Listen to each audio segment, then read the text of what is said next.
Eric, earlier you mentioned, a lot of the other cities in Colorado where innovation was taking place. How do we connect and get the same energy, enthusiasm, and connection in the rural communities? Can we do the same thing? Can we light the spark of entrepreneurship and the connection with technology in those communities as well?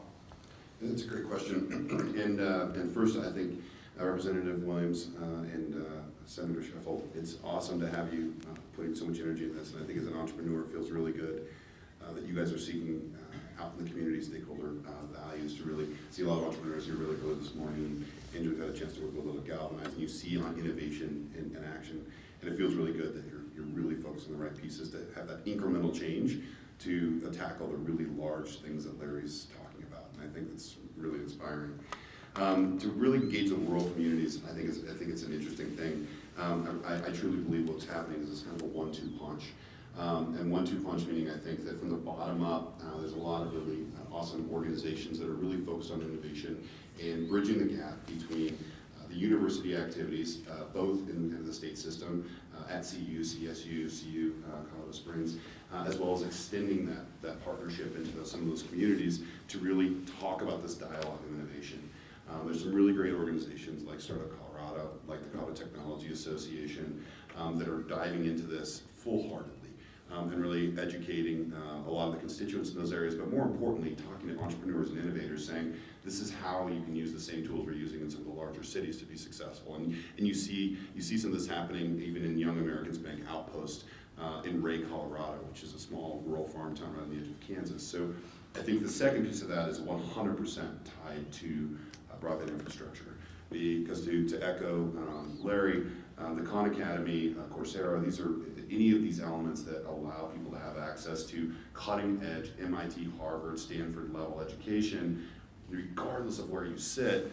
It has to be a conduit, and the port per se is going to be broadband. A lot of my colleagues, we look at this device, which all of us carry, and when you look out 5 years, or let's rewind 10 years.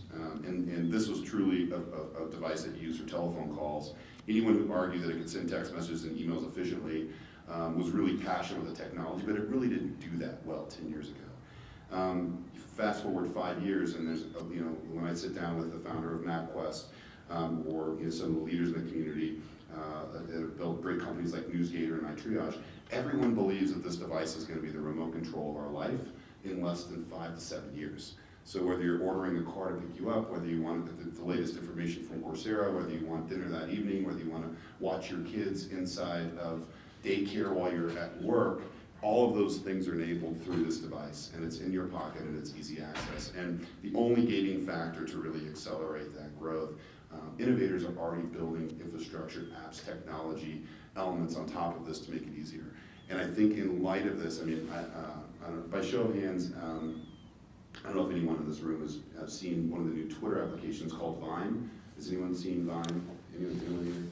So if you look at Vine, and you look at their technology, what's so incredible is innovators are even ahead of what's happening in the broadband space because they're looking at ways to compress technology around video consumption to make it easier and faster to move really big files to telephones and other mobile devices because they don't have the broadband infrastructure in place. So the innovators are saying, we'll take the opposite approach. If we don't have access and speed, we're going to make the data lighter to make the same experience happen on these devices. And I think the public-private partnership of really understanding some of those really fast level moving activities inside of all of our cities and innovation centers, and working with the senators and representatives that are really passionate about this, taking those incremental stories and really amplifying those up to drive the policy and legislation is going to be a huge success.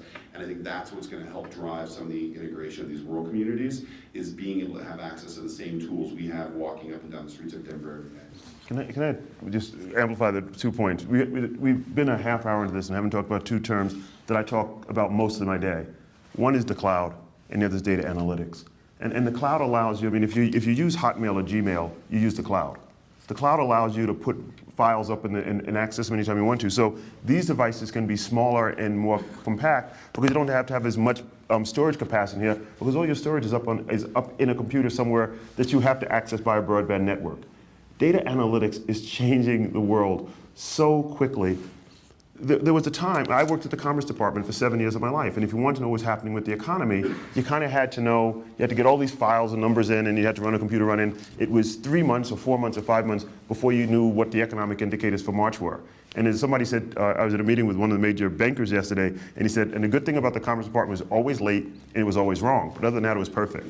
Well, that banker now can look at transactions, whether it's mobile transactions or transactions at a department store or transactions in the housing market in real time, and know exactly what's happening in the economy that day, that hour, that week. And if you're a retailer, you're now making adjustments in your, if you're noticing that when you go to a department store, they have less stock, because they now know what's being sold last week, next week, how people are buying things. They're sending that to their buyers, and they're making really quick and fast decisions. It's keeping their inventory lower. It's allowing them to keep their prices lower because of data analytics. When you go to your doctor and you have a flu, or you have a cold, or you have an ache, they can now look and see within a region, within a nation, who else has a flu, when do they have a flu, what's been happening, how do temperature variations turn on whether or not people get sicker.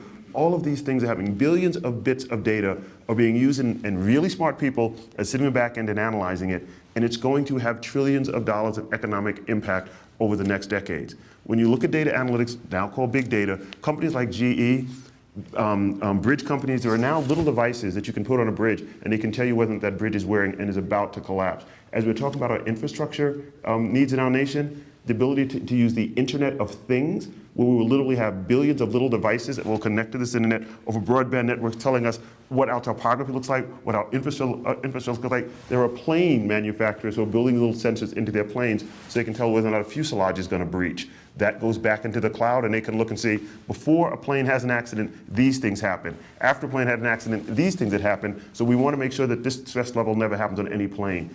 This isn't science fiction. This isn't Tom Swift. This is happening today because smart young entrepreneurs in places in Colorado, including in remote rural places in Colorado, have a passion for something, and they're using the net and they're using IT to focus on that passion.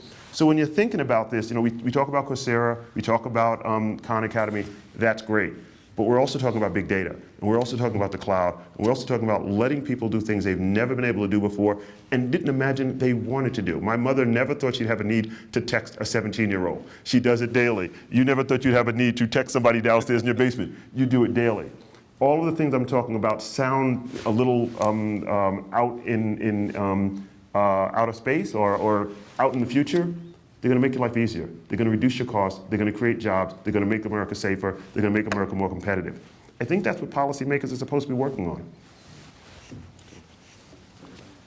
Well, if they could only put one of those devices in the showers and make sure that you have Hot water. palace, but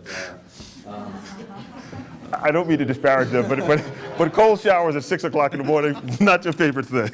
but you woke up, you're here, you made it. Yeah, I did.